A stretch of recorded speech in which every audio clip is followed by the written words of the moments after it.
honorable members of Congress of the Philippines, His Excellency Ferdinand Marcos Jr., President of the Republic of the Philippines.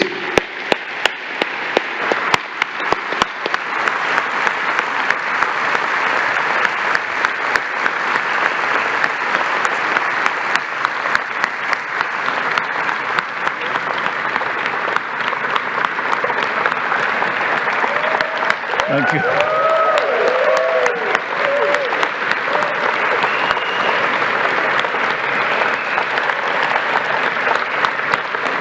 Thank you. Thank you very much. Allow me to greet Vice President Sara Zimmerman Duterte, the former presidents, our former presidents, President Joseph Ejercito Estrada and President Gloria Macapagal Arroyo, Senate President Juan Miguel Zubiri, and the honorable members of the Senate, House Speaker Ferdinand Martin Romualdez, and the honorable members of the House of Representatives, Chief Justice Alexander Gismundo, and the honorable justices of the Supreme Court, His Excellency, Most Reverend Charles John Brown, and the esteemed members of the Diplomatic Corps, Executive Secretary Lucas Bersamin, and the members of the Cabinet, First Lady Luis Araneta Marcos,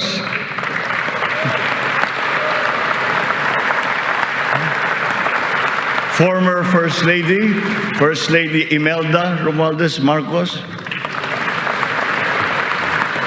other distinguished guests, mga minamahal kong kababayan, ladies and gentlemen, magandang hapon po sa inyong lahat.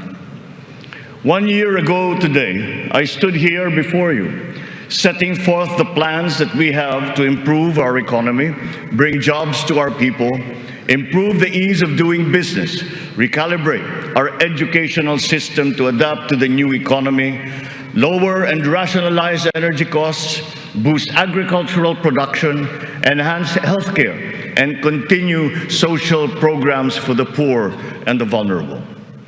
Let me now report to the people on the successes that we can now lay claim to, and also the challenges that we continue to face. Last year, we emphasized certain strong headwinds that were confronting us along with the rest of the world in our post-pandemic economic recovery. And the biggest problem that we encountered was inflation.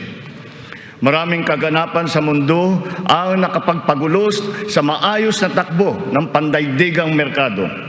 Bukod sa digmaan sa Ukraine, naroon ang patuloy na epekto ng pandemya.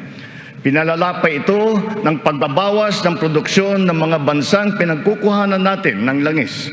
Nang tumaas ang presyo nito, nagsunura na rin ang presyo ng iba't ibang bilihin, ang gasolina, ang kuryente at ang pagkain. Ramdam sa buong daigdig, pati na sa Pilipinas, ang naging pagtaas ng mga presyo ng bilihin noong mga nakalipas na buwan. Sinuri nating mabuti ang sitwasyon. Sa tulong ng ating mga ekonomista, nakapagbalangkas tayo ng mga polisiya na magsisilbing pundasyon ng ating ekonomiya sa mga susunod na taon. Ito ay nakasaad sa ating medium-term fiscal framework na sinuportahan ninyo sa Kongreso. Kasabay nito ang paglulunsad ng mga estratehiya na mapalakas sa kakayahan ng ating mga kababayan at mga sektor ng ating ekonomiya. Nakakita po tayo ng magagandang resulta.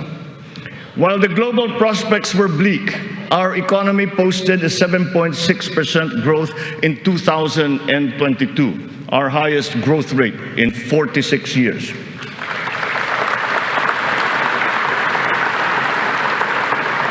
For the first quarter of this year, our growth has registered at 6.4%. It remains within our target of 6 to 7% for 2023. We are still considered to be amongst the fastest growing economies in the Asian region and in the world. It is a testament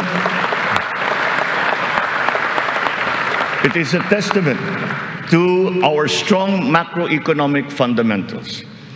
Our financial system, the nerve center of our economy, remains strong and stable. Banks, the transmission arms of our monetary policy, have strong capital and liquidity positions. Stimulated by the relaxation of pandemic restrictions, transactions once again have flourished alongside the booming e-commerce that was undeterred by the pandemic in 2022. The digital economy contributed 2 trillion pesos, the equivalent of 9.4% of our GDP. The economy is revived and rejuvenated, backstopped by a favorable enabling environment and the strong rule of law.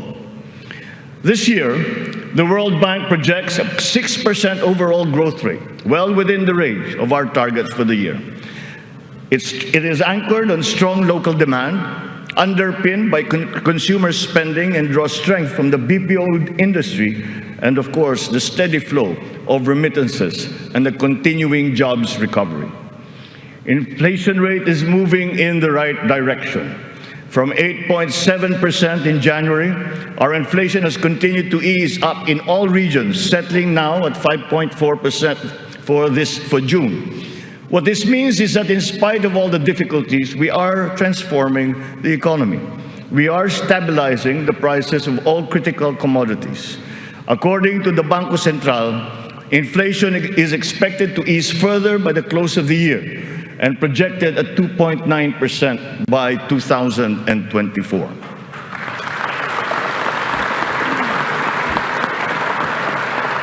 On matters of the economy, there are many things over which we have no control. But over those where we do have control, we are doing everything we can. Puspusan ang ating ginagawa upang pataasin ang produksyon ng ating ekonomiya. Pinapalago natin ang mga industriya, dinadagdagan natin ang mga infrastruktura upang mas mapabilis ang daloy ng mga produkto at ng serbisyo. Higit sa lahat, pinapalakas natin ang kakayahan ng mga mamamayan upang mapaganda nila ang kanilang pamumuhay. Ito ang punot dulo ng ating Philippine Development Plan. Investments in public infrastructure and in the capacity of our people through food, education, health, jobs, and social protection remain our top priority. For this year, economic and social services were allocated almost 70% of the national budget.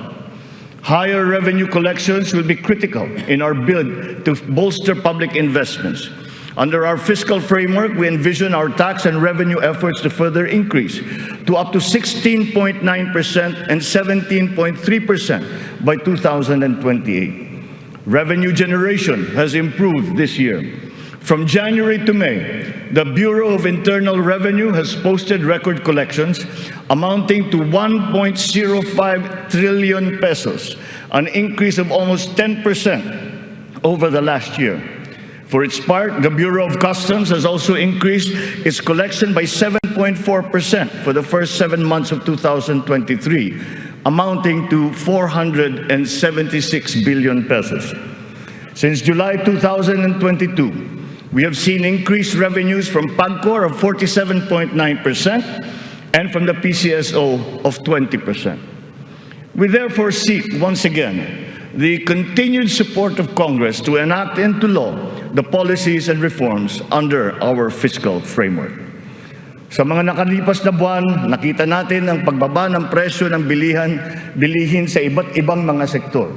Napatunayan natin na kayang maipababa ang presyo ng bigas, karne, isda, gulay at asukal.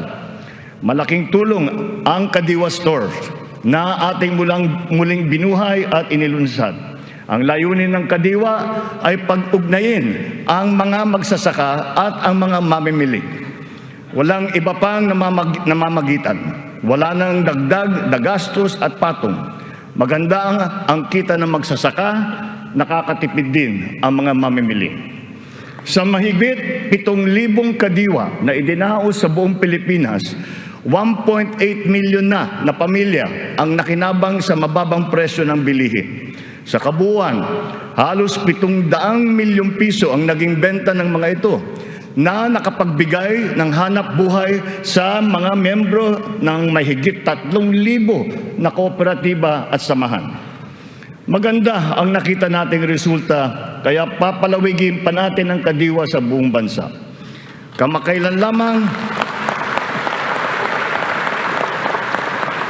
kamakailan lamang ay nagsanib puwersa na ang mga ahensya ng pamahalaan upang lalo pang patibayin ang kadiwa. Katuwang natin dito ang buong sektor ng agrikultura at ang lokal na pamahalaan. Our aim is to boost our local agricultural production through consolidation, modernization, mechanization, and improvement of value chains, augmented by timely and calibrated importation as needed. Nakita nating tumaas ng 2.2% ang sektor ng agrikultura sa unang 3 buwan ng taong ito. In our quest for food security, our methods are now more guided by science and the balance of nature, so that production is both sustainable and responsible, benefiting both this and future generations. Our fisheries codes must be revised to incorporate and strengthen science-based analysis and determination of fishing areas. This approach will protect both the interests of our fisherfolk and our fisheries and aquatic resources. To this end, we will seek the support of Congress to amend the code to guarantee sustainable development of our fisheries sector in harmony with environmental balance.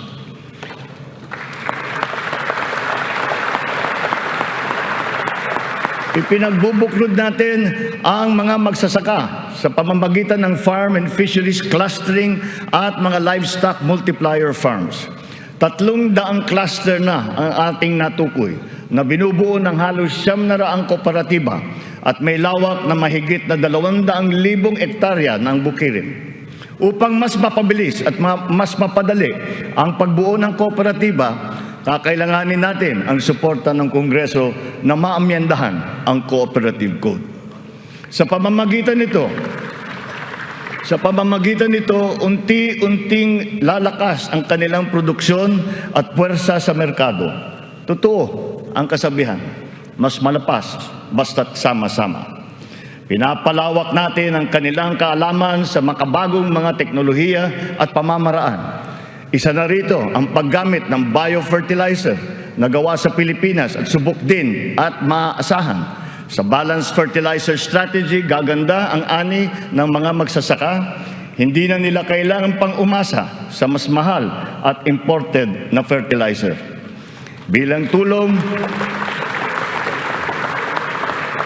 tulong sa mga magsasaka, namigay ang pamahalaan ng mahigit 28,000 mga makabagong makinarya at mga kagamitan sa iba't ibang dako ng Pilipinas. Sa ilalim ng iba't ibang mga programa ng kagawaran ng agrikultura, namigay ang pamahalaan ng mahigit na 50 milyong binhi ng palay, mahigit 1 milyong binhi ng mais, at sari-saring mga binhi ng gulay. Nagpamigay tayo ng mahigit 100,000 binhi ng nyug at nagpatanim sa halos 10,000 hektarya ng lupa sa buong bansa. Lahat ng mga binhing ito ay makabago, hybrid at mataas ang kalidad. Sa naging pagtaas ng presyo ng gasolina at pataba, nagdala ng kaunting ginhawa ang mga fuel at fertilizer discount vouchers na ating pinamigay sa mga nahihirapang magsasaka. Ang mga natanggap nating donasyon na pataba mula sa China, pinimigay na natin kaagad sa kanila. Isa sa mga dahilan ng pagtaas ng presyo ay ang mga smuggler, mga hoarder at mga nagmamanipula ng presyo ng produktong agrikultural. Hinahabol at ihaabla natin sila.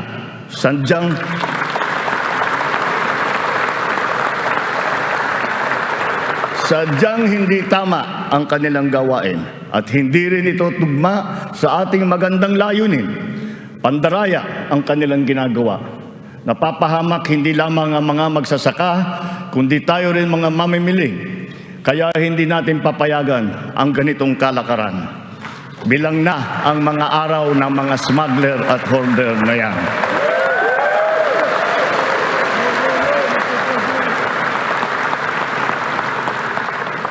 Mahalaga ang infrastruktura para masuportahan ang may 14 na milyong hektarya ng sakahan. Inayos natin ang geo-agri-map ng mga farm-to-market roads ng buong bansa upang maidugtong mabuti ang mga sakahan sa mga pamilihan. Alinsunod dito, karagdagang 600 kilometro ng mga FMR ang ating nitag sa iba't ibang panig ng bansa. Binigyan din natin ng patubig ang mahigit na 49,000 hektarya ng bukirin sa buong Pilipinas. Nagpagawa tayo ng halos 4,000 mga karagdagang fabrication lab, production at cold storage facility na magagamit ng lahat. Sa tulong ng Kongreso, nakapagpatayo tayo ng 24 na multi-species hatcheries upang maparami ang produksyon ng mga isda. Nakabantay tayo sa anumang banta ng mga sakit at peste na maaring dumapo sa mga pananim at alagang hayop. Malapit tayo magkaroon ng mga epektibong gamot at bakuna labang sa mga ito. Samantala, pinapalakas natin ang biosecurity levels ng mga alagang hayop bilang panlaban sa sakit. Tayo rin ay naghahanda sa El Nino na nagbabadyang tumama sa mga darating na buwan. Nagsimula na tayong maghanda at ang mga buffer stock at ang mga kagamitang patubig ay hinahanda na. Kung kinakailangan, magsasagawa pa tayo ng cloud seeding upang makapagdala ng ulan. Kasabay ng lahat na ito, hinihimok din natin ang ating sambayanan na magtipid ng tubig para sa malawakang paghanda sa banta ng tagtuyot. Tulad ng ating ipinangako, ipinagpatuloy natin ang reformang pansakahan. Mahalagang haligi ito ng sektor ng agrikultura na ating inaayos. Nitong nakalipas na taon, mahigit 70,000 titulo ng lupa ang ginawad sa mga benepisyaryo ng reformang agraryo.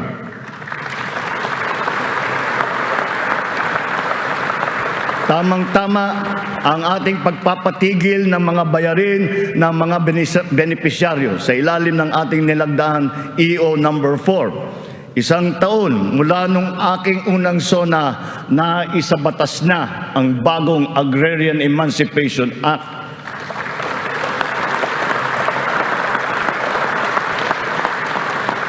Dahil dito, ang 57 billion piso ng utang na pinapasan ng mahigit 600,000 benepisyaryo ay tuluyan ng nabura.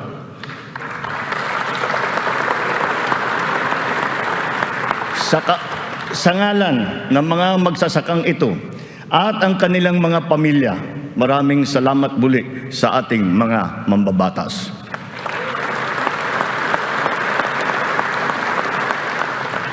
Ang tubig ay kasing halaga rin ng pagkain. Kailangan natin tiyakin na may sapat at malinis na tubig para sa lahat at sa mga susunod na salinlahi. Kasama na rito ang tubig na ginagamit natin para sa sakahan. Considering its fundamental importance, water security deserves a special focus. Our efforts must not be scattershot, but rather cohesive, centralized, and systematic. So given that urgency, we have created the Water Resources Management Office to specifically handle the delicate job involving this most precious resource.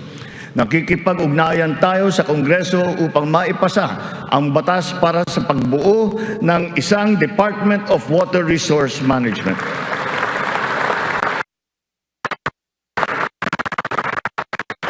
This year, we have allocated 14.6 billion pesos for water supply projects, which will benefit communities all over the country. Recently, the water supply of NCR and Rizal received a significant boost from the first phase of the Wawa Bulk Water Supply Project. The water supply will increase as the project enters the second phase. We have installed 6,000 rainwater collection systems across the country in preparation for the looming dry spell brought about by El Nino. One of the keys to continuing economic growth is infrastructure development. So we will build better and more. Our 8.3 trillion peso Build Better More program is currently in progress and being vigorously implemented.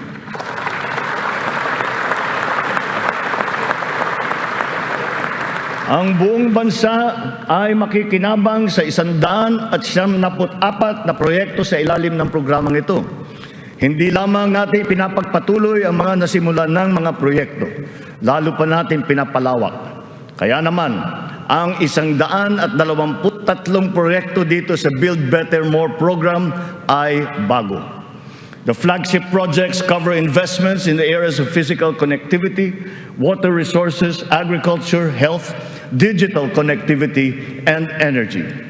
Physical connectivity infrastructure, such as roads and bridges, seaports, airports, mass transport, account for 83% of this. Will stay at 5 to 6%.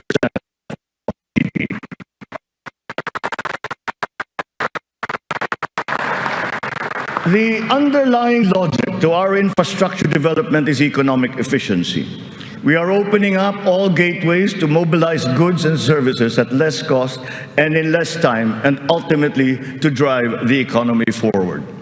Our road network plans must link not only our 3 major islands, but all prospective sites of economic development. The 1,200-kilometer Luzon Spine Expressway Networks program will effectively connect Ilocos to Bicol from 20 hours to just 9 hours of travel.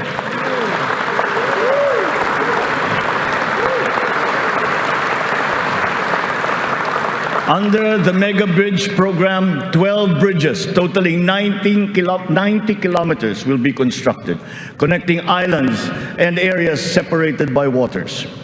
The program notably includes the Bataan-Cavite Interlink Bridge and the Panay-Guimaras-Negros Island Bridges, each spanning 32 kilometers, and also the Samal Island Davao City Connector Bridge. As of June this year, we have constructed, maintained, and upgraded more than 4,000 kilometers of roads and around 500 bridges across the country. Crucial airport and port development projects across the country have also been completed, including Cebu Pier's 88 Smart Port and the new passenger terminal buildings of Clark Airport and the Port of Calapan. We initiated several railway projects with a total length of more than 1,000 kilometers. Notably, the southern leg of the north-south commuter railway system is now in full swing. In a few years, travel from Pampanga to Laguna will be reduced from 4 hours to just 2.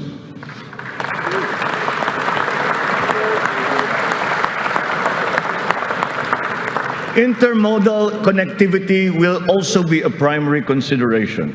Roads, bridges, and mass transport systems will be interconnected. This network will provide access and passage to vital and bustling economic markets, such as agriculture hubs, tourism sites, and key business districts. For strategic financing, some of the nation's high-priority projects can now look to the newly established Maharlika Investment Fund without the added debt burden. In pooling a small fraction of the considerable but underutilized government funds, the funds shall be used to make high-impact and profitable investments, such as the Build Better More program. The gains from the fund shall be reinvested into the country's economic well-being. To ensure sound financial management, a group of internationally recognized economic managers shall oversee the operations of the fund, guided by the principles of transparency and accountability. This guarantees that investment decisions will be based on financial considerations alone, absent any political influence.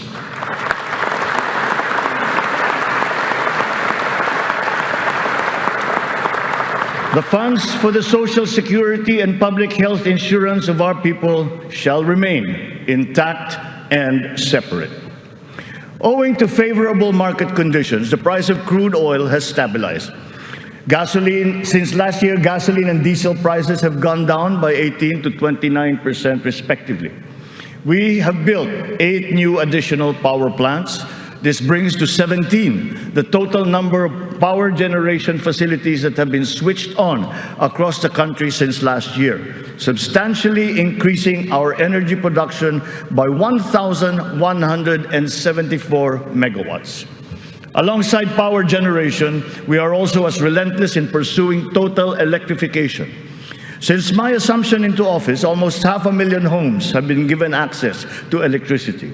We will spare no effort to achieve full household electrification by the end of my term. 100% is within our reach. When it comes to energy, renewable energy is the way forward. We are aggressively promoting renewables so that it provides a 35% share in the power mix by 2030, and then on to 50% by 2040. To accelerate the realization of this green energy goal, we have opened renewable energy 30, and then on to 50% by 2040. To accelerate the realization of this green energy goal, we have opened renewable energy projects to foreign investments, have been awarded. To date, we have over 1,000 active projects spread all over the country. 299 of these are solar, 187 are wind, 436 are hydroelectric, 58 biomass, 36 geothermal, and 9 are ocean-powered. The Malampaya project has been a boon to our country, energizing 20% of Luzon. The renewal of the contract guarantees continued revenues and energy production for another 15 years. But aside from Malampaya, we will also push for more gas exploration in other parts of the country. The national government has also partnered with the BARM in regard to energy exploration and development, and also its utilization within its territorial jurisdiction. We therefore expect to see renewed investor interest in its promising sites. We finally have a unified national grid with the interconnection of the Luzon, Visayas, and Mindanao grids. The one grid, one market will enable more efficient transfers and more competitive pricing of electricity throughout the country. However, 68 grid connections are much delayed, according to the ERC's count. We are conducting a performance review of our private concessionaire, the National Grid Corporation of the Philippines. We look to NGCP to complete all of its deliverables, starting with the vital Mindanao, Visayas, and Cebu Negros Panay interconnections. Habang pinapabuti natin ang lagay ng ekonomiya, pinapalakas din natin ang kakayahan ng Pilipino. Ito ay sa pamamagitan ng mahalagang armas ng edukasyon, magandang kalusugan at trabaho. Malaking bahagi ng pondo ng pamahalaan ay inilaan para sa mga ito. Sa ating pagtahak sa kaunlaran, walang mamamayang Pilipino ang maiiwanan. Para sa atin, ang bawat buhay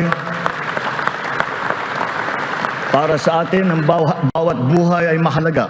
Ano man ang edad, kasarian, pangkat, relihiyon o pisikal na kondisyon, sila ay kukupkupin at tutulungan. Naglalaan tayo ng sapat na pondo para sa mga paglingap ng mga lubos na nangangailangan. Layunin natin na sila ay makabangon, mabigyan ng sapat ng kakayahan at maging produktibo. Hindi lamang DSWD, kundi pati ang DOLE, ang DepEd, TESDA, CHED ay tumutulong sa ating mga kababayan nangangailangan. Ang AIX, TUPAD, TVET for Social Equity, Social Pension for Indigent Senior Citizens, at ang Cash for Work para sa mga PWDs ay ilan lamang sa mga mahahalagang programa ng pamahalaan para sa kanila. Nariyan din ang Integrated Livelihood Program Kabuhayan upang matulungan ang mga maliliit na negosyo. We are inclusive in our pursuit of social protection. The pension of the military and the uniformed personnel is as important, as urgent, and as humanitarian as that of all other civilian Filipino employees. Efforts are underway to make it fully functional and financially sustainable. We are once again working closely with Congress to ease the transition from the old system to the new one, so as to be able to guarantee that no effects are felt by those in the uniformed services.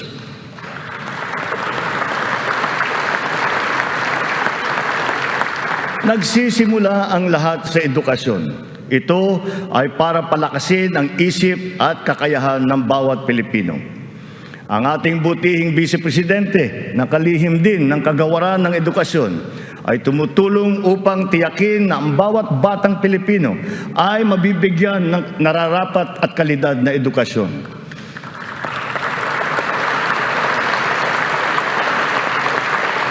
We have renewed hope in giving the best to our next batches of students, especially the 28.4 million learners who return to school this year. Learning recovery will be at the forefront of our education agenda. The Matatag Agenda for Basic Education has been launched, focusing on relevance of curriculum, rapid and responsive delivery, and the welfare of both learners and teachers. We are augmenting as well our school workforce. 90% of the newly created teaching positions have now been filled, while additional administrative personnel have been hired to unburden the teachers of any extra load. Taking to heart the lessons of the pandemic, alternative delivery modes and blended learning methodologies have been adopted to ensure unhampered learning. Additional social safety nets, such as school-based feeding programs, are also being implemented. Learners will be made more resilient. Our public schools and facilities are being increased and fortified. The shortage of classrooms and facilities is being addressed. Aside from new construction, schools and facilities are being retrofitted to become ready for the future, ready for hybrid and high-tech learning, and also climate-ready and disaster-proof. Through the DepEd Partnership Assistance Portal, private sector partners continue their assistance in the rehabilitation and improvement of schools as part of their corporate social responsibility programs. We are recalibrating the K-10 curriculum to ensure that it is always relevant, responsive, and at par with international standards. Literacy and numeracy skills need to be strengthened. The virtue of good citizenship and sense of community are also now integrated into our curriculum. We continue to exhaust all efforts to keep our young people away from the sinister influences in the dark corners of society.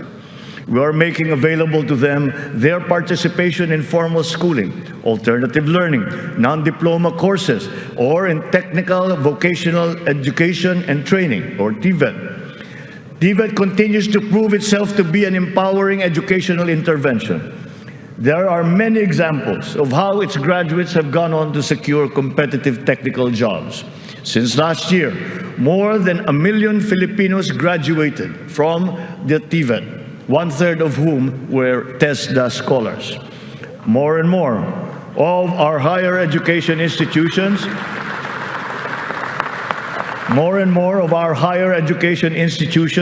have reached world-class status.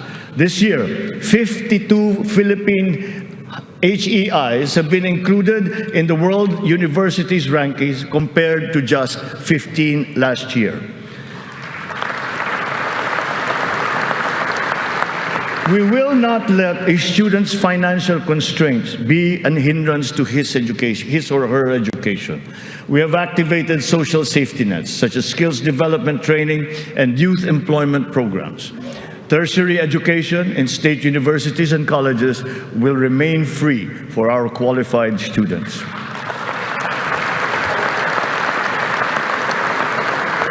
Last year, out of the 4.1 million enrolled college students, almost 50% were beneficiaries of the country's free higher education under the Universal Access to Quality Tertiary Education program.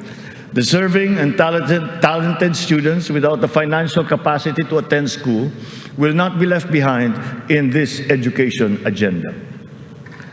A culture of innovation, working hand in glove with a culture of entrepreneurship, must be fostered.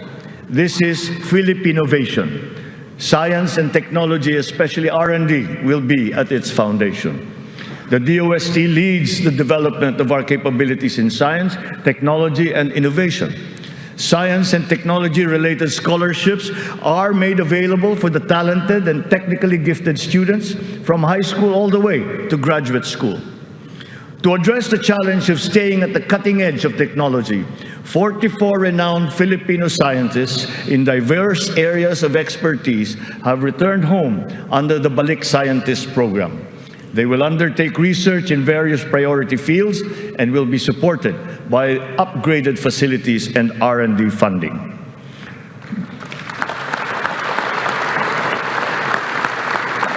The Philippines has launched 2 additional satellites into space. Together with the first satellite, they will track weather, predict storms, evaluate soil and water supplies, analyze shifts in population, and be used for traffic management, geohazard mapping, risk assessment, and even including security and defense. Science, technology, and innovation will drive the quality and competitiveness of our workforce, as well as our manufacturing, export, creative, and service industries, in existing markets and in new ones waiting to be explored. The bane of the mismatch between jobs and skills among our workforce is being rectified through strengthened government, industry, labor, academe partnerships, and the continuous reskilling and upskilling training programs that we have put before our workforce. For our seafarers to continue to excel, maritime education in the Philippines has been strengthened. This will progress and solidify our country's position as a global maritime hub through the steady supply of competent Filipino seafarers to foreign merchant marine vessels. The question about the European Union's recognition of the standards of training of Filipino seafarers has, after 17 years, finally been resolved.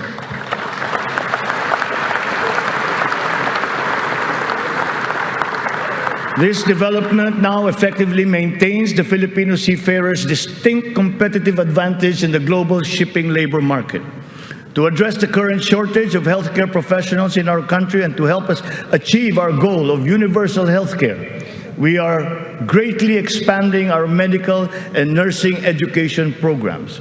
We will push the envelope even further. We are helping nursing graduates hurdle their board exams so that they will obtain their licenses and join our pool of healthcare professionals. Ang kalusugan ang ikalawang armas para sa lakas ng pangangatawan ng bawat Pilipino. Isinusulong natin muli ang kalusugan ng Pilipino. We are now refocusing our health priorities, applying the lessons learned from the pandemic and addressing the weaknesses that it has exposed. Healthier communities and lifestyles are our advocacy. We have launched convergent programs to address hunger and nutrition-related issues amongst our people, especially the children, like stunting and wasting. Last week, we introduced the pilot food stamp program, which seeks to supply the nutrition needs of the million most food-poor Filipinos. The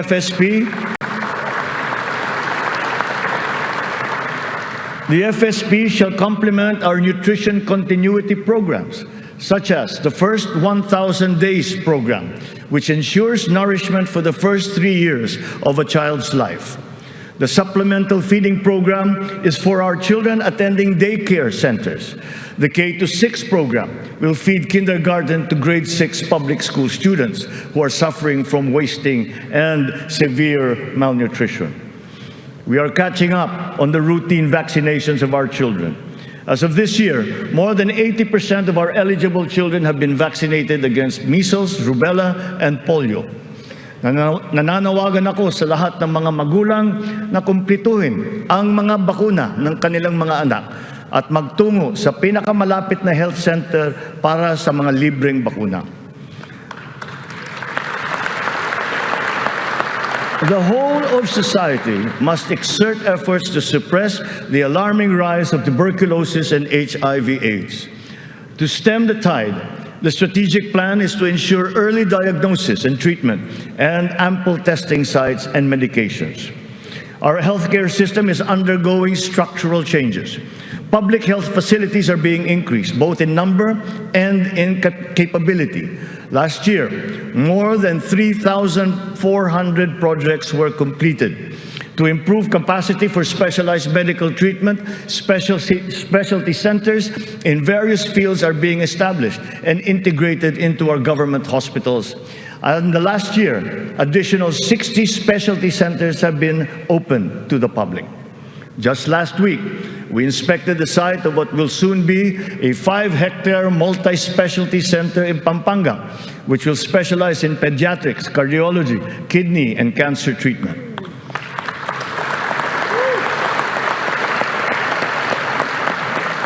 We are working for a more direct, efficient delivery of services through integrated primary care providers and networks in partnerships with the LGUs and our partners in the private sector.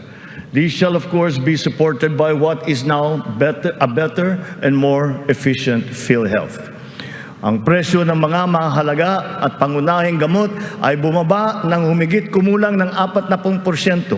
Mayroon ding iba na bumaba na hanggang 70%. Aside from the maximum retail price regulation being implemented, strategic VAT exemptions also lowered the prices of 59 essential medications such as those for cancer, diabetes, hypertension, kidney disease, and mental illness. Palapit na tayo. Palapit na tayo sa hangarin na ang lahat ng Pilipino ay makakakuha ng serbisyong pangkalusugan. Sa ngayon, mahigit 93% na ang kasapi sa PhilHealth. Sa pinagandang konsulta package ng PhilHealth, 21 klase ng mga gamot at 13 laboratory service ang ibibigay ng libre. Ngayon, meron na tayong mahigit 2,000 konsulta center sa buong bansa.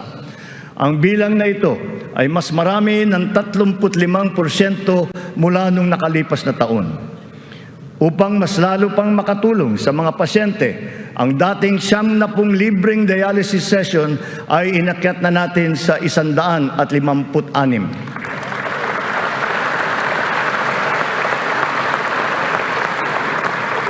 Mga kababayan, libre na po ngayon ang dialysis para sa karamihan ng Pilipino.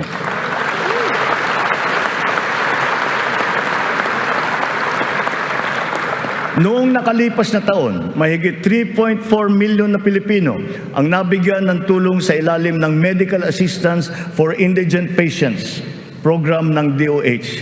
Tinutugunan natin ngayon ang ating kakulangan sa mga doktor at mga nurse sa pamamagitan ng mga reforma sa edukasyon, patuloy na pagsasanay at paniniguro sa kanilang kapakanan. Naglagay po tayo ng doktor sa halos 200 munisipyo sa bansa. Lalagyan natin din ng doktor ang natitirang 19 na bayan na wala pang doktor. Upang masuklian naman natin ang naging sakripisyo ng ating mga health workers sa pribado at pampubliko ng mga ospital nung nakaraang pandemya, ipapamahagi na sa kanila ang kanilang COVID Health Emergency Allowance at iba pang mga nabimbing benepisyo.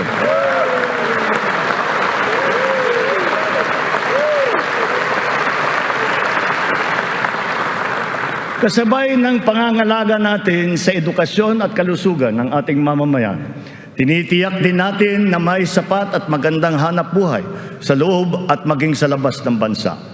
As of May this year, our employment rate rose to 95.7%, clear proof of the improvement from the severe unemployment that we experienced during the height of the pandemic. Employment then was at a low of 82.4%. But even with our current high level of employment, we must do more.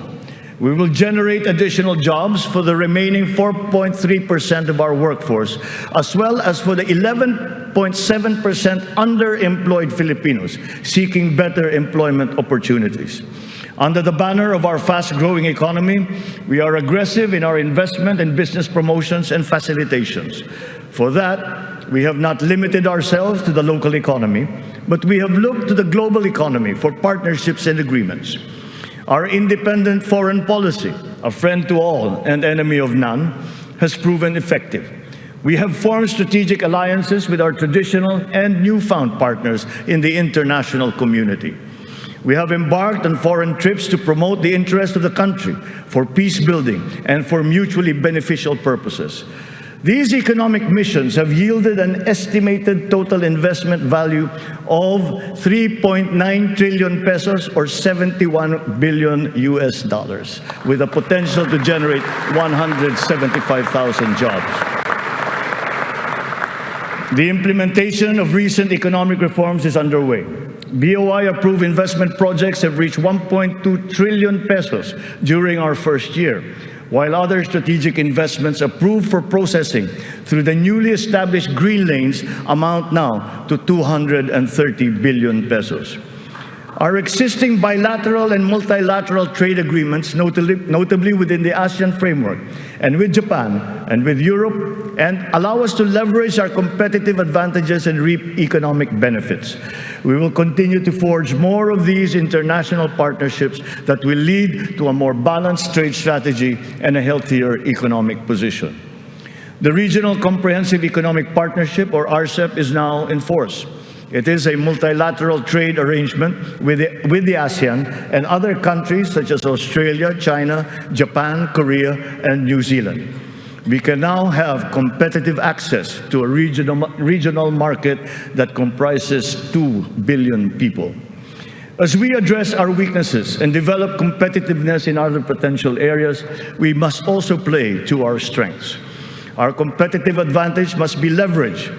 As a service export powerhouse, we must continue to nurture the growth of the services sector, particularly the information technology business process management sector, and of course, the tourism industry. Our tourism has always been a reliable pillar of our economic growth through the years, providing livelihood to more than 5 million of our citizens. Because of the reopening of the economy and the phenomenon of revenge travel, this sector is headed for a great rebound. From January to June this year, we have received 3 million international visitors. This number is already 62% of our 4.8 million target for the entire year. Mga kababayan, ang lahat ng mga ginagawa natin ito ay magbibigay bunga sa libu-libong hanap buhay para sa ating mga kababayan.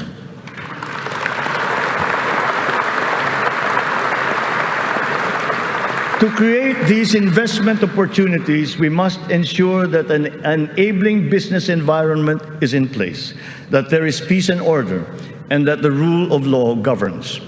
We will solidify our country's reputation as an attractive and reliable investment destination. Building on institutional reforms of recent years, we have created green lanes for strategic investments and expedited the business processes in various sectors and investment modalities. A progressive and rationalized system of taxation is a component of the ease of doing business. The CREATE law has made our corporate tax and incentive schemes equitable and business-friendly. There are more structural tax reforms that must be introduced to allow us to reach our socio-economic targets. Digitalization is the call of today, not the call of the future, not the call of the future, but of the present. It is here, it is needed, and it is needed today. Government must fully embrace digitalization to provide better service to the people through its vital frontline services and its back-end functions. Digitalization will support the government's data-driven and science-based planning and decision-making. It is the greatest, most powerful tool, not just to improve the ease of doing business, but also against many forms of graft and corruption. Data shows that digitalization, in conjunction with government streamlining efforts, has significantly boosted efficiency. Notable examples are in the areas of government payments, company and business registrations, issuance of permits and licenses, loan applications, and revenue collection. All our digitalization efforts will be linked to our payment systems, whose digital transformation has been accelerating at a remarkable rate. Digital payments accounted for 42% of the total retail payments made in 2022, whether by businesses or individuals or by the government. Its high trajectory is now well positioned to achieve Bangko Central's target of 50% of total retail payments by this year. The eGov PH app has also been launched. As envisioned, all key government services are to be integrated into the single and centralized mobile app for the convenience of the general public. The national ID system will be at the core of this digitally transformed network of government services. It will fundamentally change the lives of each Filipino. At 87% total registration, we are now closer to establishing a complete, accurate, and reliable digital database of our own for the entire population. This has already been integrated into the eGov PH app and can be now accessed by our citizens. Consistent with this transformative policy direction, all government offices must then ensure that their vital services are digitalized immediately. In response to this call, the Department of Migrant Workers launched last week the Department of Migrant Workers Mobile to make the journey of our overseas Filipino workers easier. Because of system upgrades, our internet speed has improved. As of June of this year, our fixed broadband speed ranks 47th amongst 180 countries. This ranking is 11 places higher than it was last year.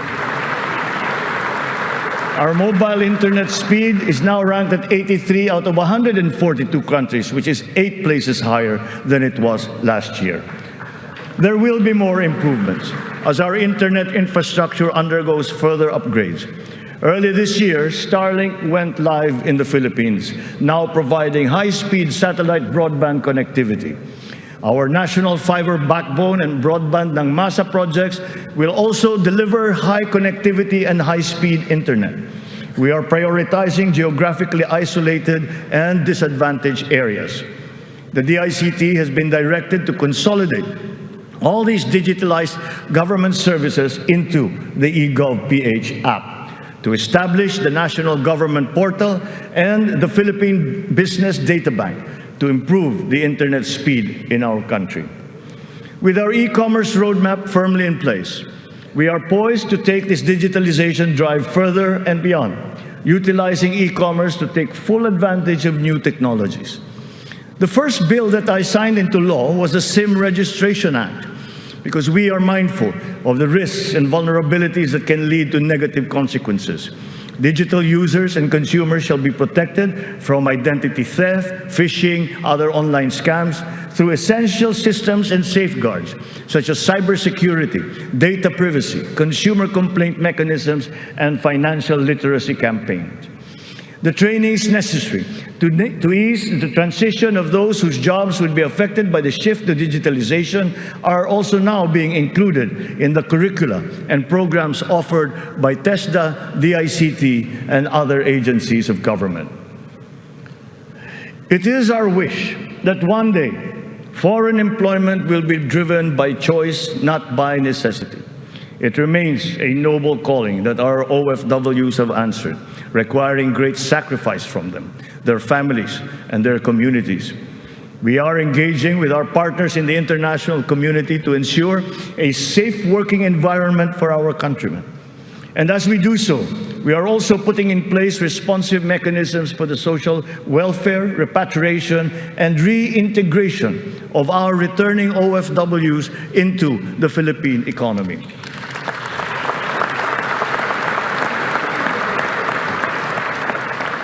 As the world economy reopens, we are witnessing a rise in overseas Filipino deployment. In 2022, the number has increased by 62%. OFWs continue to send in historically high remittances, solidifying their role in our transformative economic growth.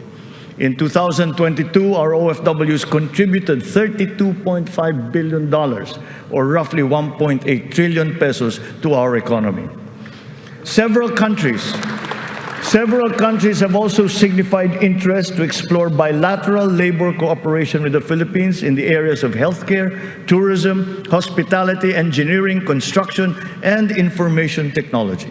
Recently, we signed agreements with Singapore, Austria, and the province of Alberta in Canada. Our priority is to ensure that the principles of ethical recruitment, fair employment, and the safe and orderly migration of our people are embodied in our agreements with other countries.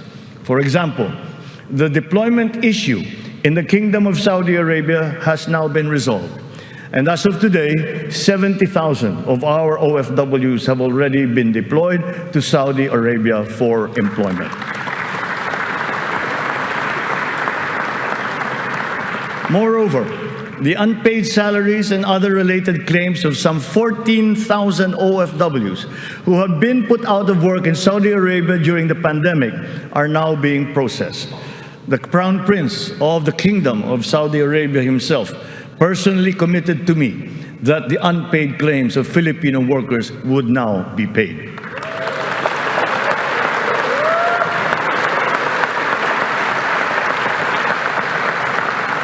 The continued employment of some 50,000 workers and the deployment of many more Filipino seafarers aboard EU vessels has also been assured. The lesson for us is that our education and skills training must always be attuned to the high, exacting, and constantly evolving global standards. Sa pagsusumikap ng mga mamamayan, walang hindi kakayanin. Kahit ang mga matatayog na pangarap ay maaabot, kasama ang inaasam na tahanan. Katuwang natin ang lokal na pamahalaan at pribadong sektor upang matulungan ang Pilipino sa pangangailangan ng pabahay. Patuloy ang serbisyo ng Pag-ibig Fund upang makatulong sa kanyang 15 milyong membro para makabili ng bahay. Sa nakaraang taon, mahigit 100,000 ang kumuha ng housing loan sa Pag-ibig na nagkakahalaga ng 117 billion na piso. Ito ang pinakamataas ng bilang sa buong kasaysayan ng Pag-ibig.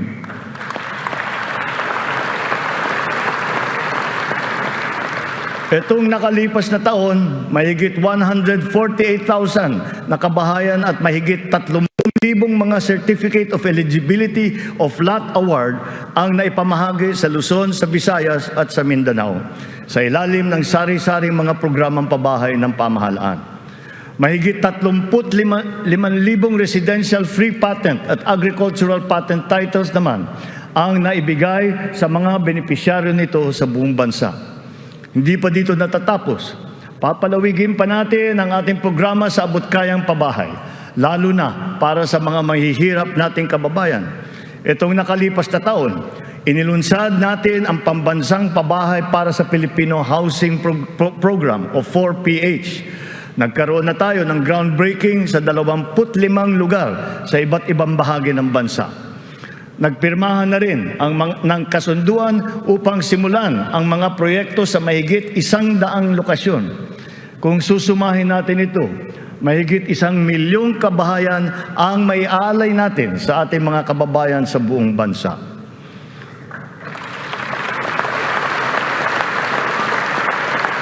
The building blocks of progressive, livable, and sustainable communities will never be complete without appropriate and responsible action to mitigate and to adapt to the effects of climate change. We can never lose sight of our responsibility to the future. The economic agenda cannot and will not ever be incompatible with our climate change agenda. Climate change is now an important criterion in our integral national policies, in planning, decision-making, up to the implementation of programs. The potential advantages of such enlightened policies extend to jobs and livelihood, with the unlocking of the development of the green and blue economies.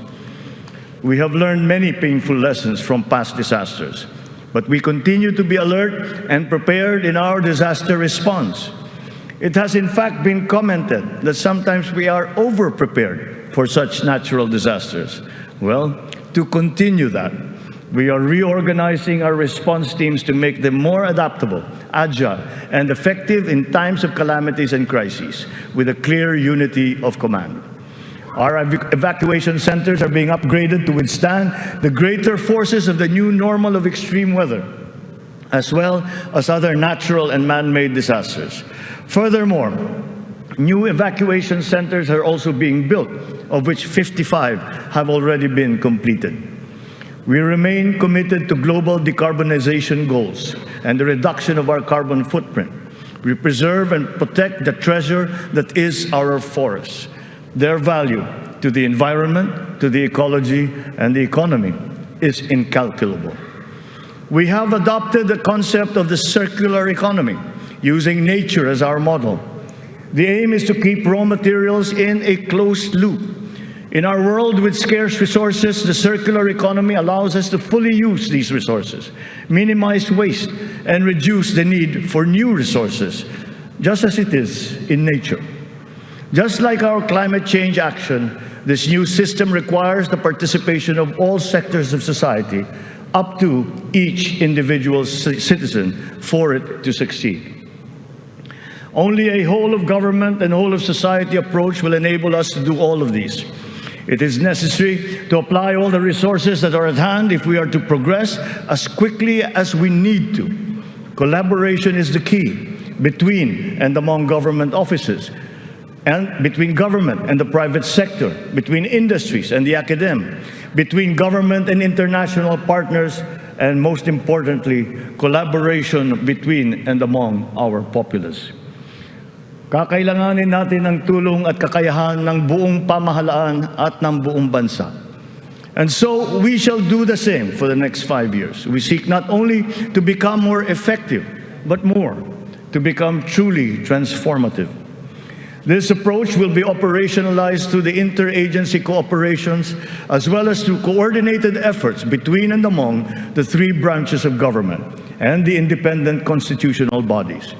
We have organized private sector advisory councils and national local mechanisms to establish the needed linkages. Once again, on this same principle, I urge the government to enact a new government procurement law and a new government auditing code.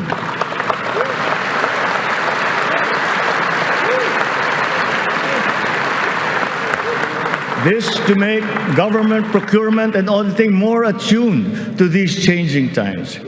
We will give effect to the mandate of the Constitution and the Local Government Code as clarified by the Supreme Court very soon. Almost all the required devolution transition plans of the LGUs are done. To fully prepare them for optimal devolution, the necessary technical and financial assistance is being extended to our local governments. In everything that we do, the enduring Filipino quality of bayanihan will still be our guide. 5 taon mula nung matinding kaguluhan, babangon na ang Marawi City.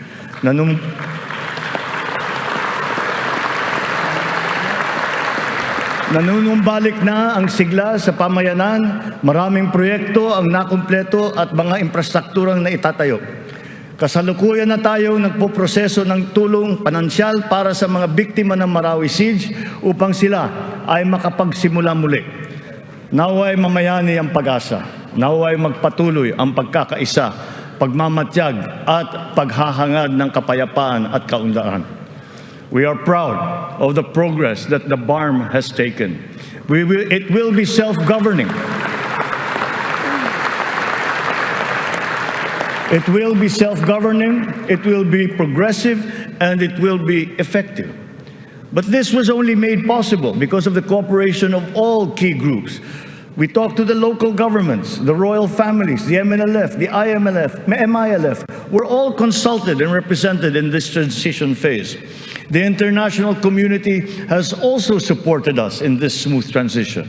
Former adversaries are now partners in peace. Its functions have been defined, and its basic laws are now being written. Through the BARM, we have strengthened the nation's prospects for finally achieving sustainable progress anchored on a true and lasting peace in southern Philippines. We will continue to support the progress of the BARM, apace with our singular vision for all Filipinos.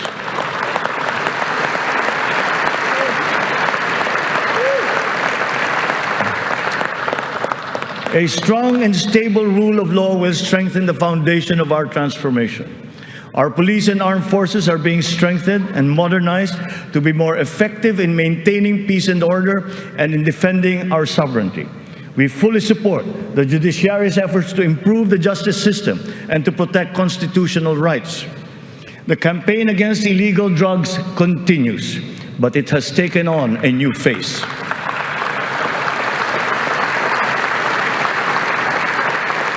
It is now geared towards community-based treatment, rehabilitation, education, and reintegration to curb drug dependence amongst our affected citizenry. Last year, we launched the Buhay Ingatan Droga Ayawan or BIDA program and established an additional 102 Balay Silangan Reformation Centers nationwide. We will relentlessly continue our fight against drug syndicates, shutting down their illegal activities,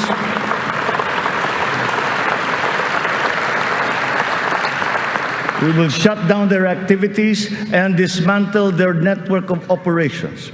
Unscrupulous law enforcers and others involved in the highly nefarious drug trade have been exposed.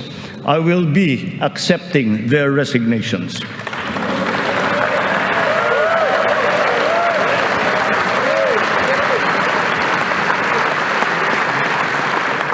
In their stead, we will install individuals with unquestionable integrity who will be effective and trustworthy in handling the task of eliminating this dreaded and corrosive social curse.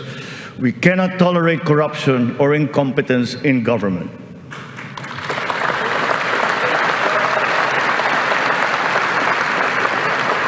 For almost half a century, some of our fellow Filipinos have taken to arms to make their views known and felt. We are now at a point in our history when their armed struggle has evolved. We have now progressed together towards peace and development. We have incorporated capacity building and social protection into our reintegration programs to guarantee full decommissioning of former combatants. Through community development and livelihood programs, the barangay development and enhanced comprehensive local integration programs have been effective in addressing the root cause of conflict in the countryside. To complete this reintegration process, I will issue a proclamation granting amnesty to rebel returnees, and I ask Congress to support me in this endeavor.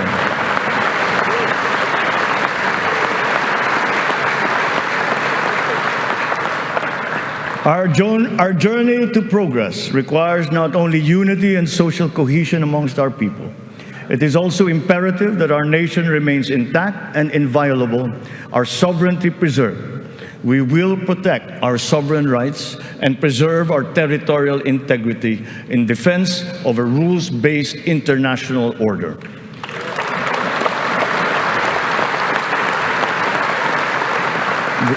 With our national interest paramount, we will always pursue constant dialogue and diplomatic approaches to the resolution of any issue that may arise.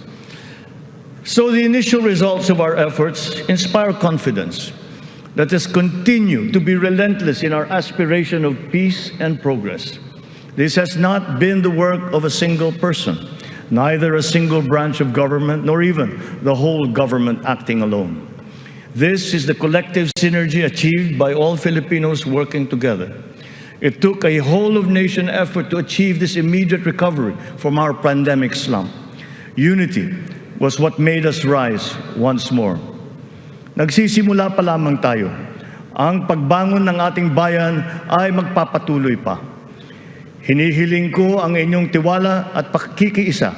Sa ganitong paraan, makakamtan natin ang ating tanging hangarin, ang maginhawa, matatag at panatag na buhay para sa lahat ng Pilipino.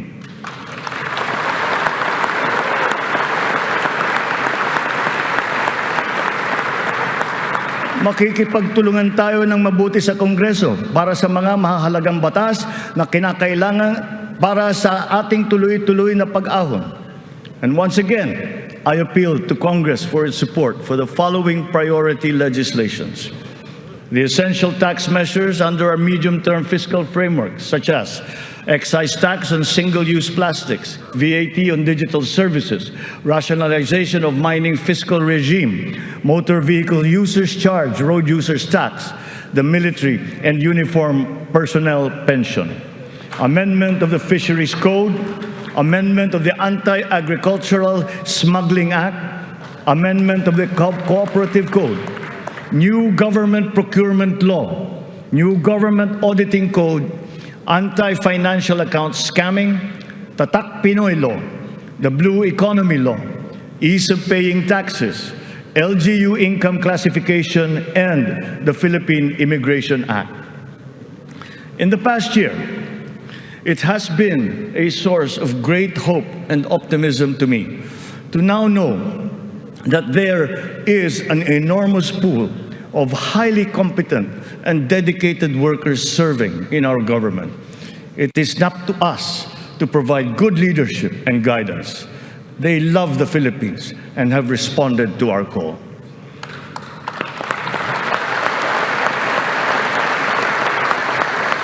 I have stated before that my confidence in our future was grounded in our world-class quality workforce, be they the farmers in the field, corporate giants, government officials, school teachers, health workers, or employees. That confidence has been further buoyed by the demonstration of love for the Philippines. Every Filipino has unanimously risen to the challenge that we have made to them to be part of our nation's future. Handa silang maghandog ng tulong dahil mahal nila ang kanilang kapwa Pilipino at mahal na mahal nila ang Pilipinas. And thus, with this in my heart, I know that the state of the nation is sound and is improving. Dumating na po ang bagong Pilipinas. Maraming salamat po sa inyo.